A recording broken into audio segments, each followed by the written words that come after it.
Good evening, everyone. Welcome back to the pocket dimension of horror that is my world. This is the Dark Horror Podcast, and I'm your host, KDG, part-time host, full-time nerd. Before we start, I'd like to point out that this podcast is a work of fiction. Any resemblance to any existing person, living or dead, is purely coincidental. The aim of this podcast is to entertain and nothing else. Have you ever watched a horror movie and found the character who seems to know what's happening? The resident nerd who reads about the folklore and tells the main characters what they need to do. Well, over the years, people around me have constantly told me that I was that guy. Fortunately, we don't live in a horror movie, but all the same, I'd like to help my listeners out just in case they do manage to encounter the unexplained.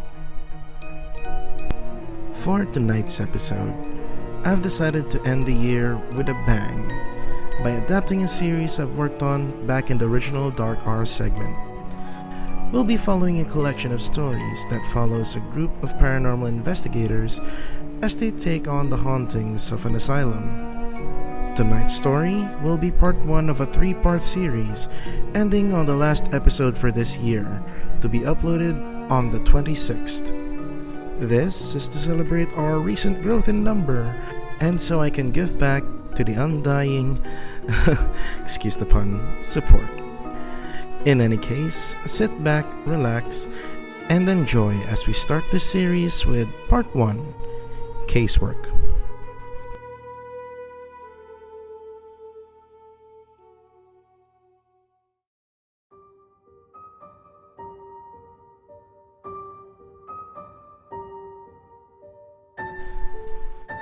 I woke up staring at the ceiling of my apartment. It was only 5 in the morning, and the chills running down my spine were enough to wake me up. I figured it was time I started preparing for the long trip later. See, I got an urgent call late last night. He says he thinks his house was haunted, apparently. He was practically frantic during the call, saying that he didn't know where to run. He didn't want to lose the house, but it seemed that the thing inside didn't want him there. I denied him my services, telling him to have a priest bless the place instead. I'm a paranormal investigator, not an exorcist. Besides, between you and me, cases like these don't really interest me. So why wake up at this ungodly hour and prepare the stuff? Well, because when I woke up, the first thing I saw was my ceiling. The words, "Don't go," were scratched right above where my head was. This case just got interesting. I arrived at the client's place at around lunchtime. I got out of my car and looked around the area. The place was pretty old. It was placed far away from the other houses. The client was already outside the door welcoming me in. He showed me my room on the 2nd floor, the most active place in the area, or at least so he says. He left me to unpack, saying he'll come back to call me for lunch. A few minutes later, though, I heard what appears to be someone crying behind me. I turned around and saw a little boy crying near the doorway. "I tried to warn you," he said, in between sobs. He looked pretty normal, no missing eyes or bloody chest, but I noticed he did carry a small butter knife in his left hand. Before I could say anything, he turned and ran away. I tried to chase him, but as I ran out, I ended up tackling my client. Confused, I asked where the little kid was. The client's face turned from a look of surprise to a cold, stern expression. "We're the only ones here," he said, shivering slightly. We proceeded to the dining room where the client prepared some food for the both of us. There, I listened intently as he explained the situation to me.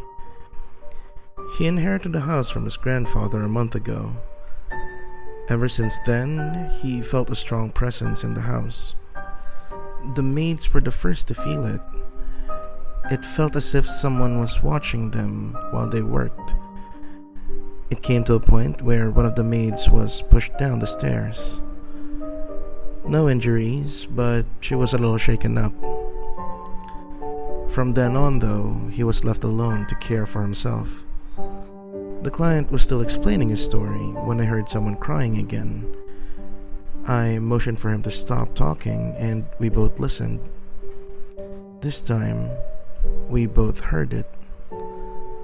Looking around, I couldn't see anything, and neither did the client. But then a new sound came from under the table. We both looked down, and what we saw chilled us to the bone. The words, "Get out," were scratched under the table. There was a bloody butter knife lying on the floor, and suddenly, another chill ran down my spine. It was the same knife that the little kid was holding on to a while ago.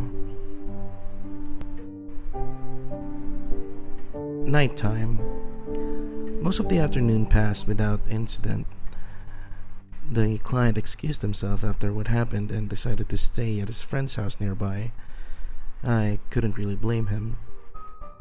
The activity in this area was fascinating. I'm actually more curious than terrified. Well, I am quite terrified already, but still. He gave me full access to any room in the house, telling me to do whatever I needed to do to find the source of all this activity. At this point, I have enough evidence to convince any skeptic to believe in the paranormal, what with the bloody knife, the scratches here, and my apartment. I actually have no idea what else I'm supposed to do. We already know there's definitely something in this house. I figured all I have to do now is to communicate with the entity and convince it to leave. I haven't really conversed with any entities in this lifetime, but I have a strong feeling that this time I'll get a response. This is such a high activity haunting, and from the evidence I have so far, I can safely assume that the child at least wants to communicate with me. I have a few questions on my own to ask if he does. My mind goes back to the scratch marks on my apartment ceiling. How did he know where I lived? And how exactly did he know that I'll be taking this case? I need answers. As I was about to go to bed, I decided to call out the entity. I tried to talk to it, call to it, and all the tricks in the book, but to no avail. Defeated, I went to bed. Not long afterwards, I fell asleep. A short while later, I heard it. Soft breathing noises. With my eyes closed, I tried to pinpoint where it was coming from. I figured that if I moved too much, they'll know that I'm onto him. I kind of froze when I found out that it was about a foot from my bed. A foot from my bed was nothing, just relatively too close for comfort. Just a foot above my bed, in front of my face. That's when panic sets in. At last, daylight. I didn't really sleep much last night. The damn thing hovered on top of me for a good 5 minutes by my count. It could have been hours. Hell, I was too busy concentrating on not pissing my pants. This was not human. It was taunting me. And from experience, I'd really rather not engage. I packed up my stuff first thing in the morning. I called up the client saying I was ready to leave. I wasn't really prepared to face whatever was in this house. I just knew that whatever it was, it didn't want to talk. It wanted us out of there.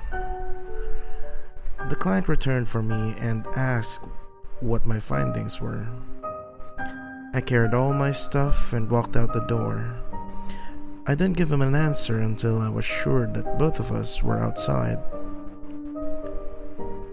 When we got near my car, I turned around and faced him. "Burn it." The client looked at me confused. "Either burn it or have someone bless it.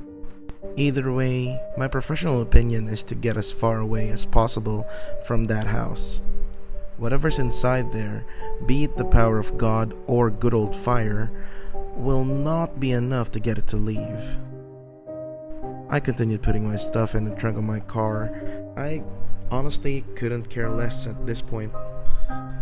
I just wanted the client to be safe. But this was my grandfather's house. There has to be some other way, I heard him plead. "It's just a house.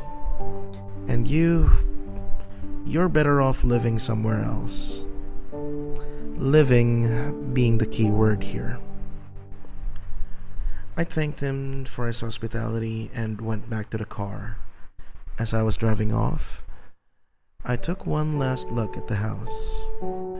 I didn't know if it was the sun in my eyes, but I swear, I saw the little boy with a bread knife was waving at me from the window in my room. This time, he had scratch marks all over his face. I sped off towards the main road before I could see anything else. I'm sorry, little one.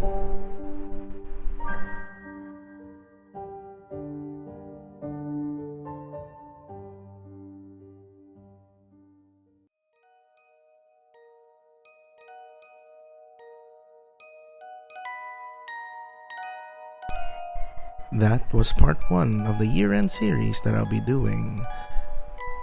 I actually don't have a name for it yet. It's supposed to be called The Asylum, but it had so many drafts over the years, so I'll leave it open until the end.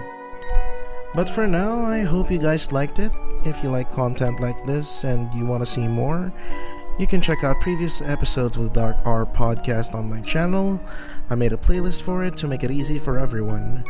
You can also listen to the Dark R podcast on Spotify and all other podcast playing services. I hope you guys are staying safe out there.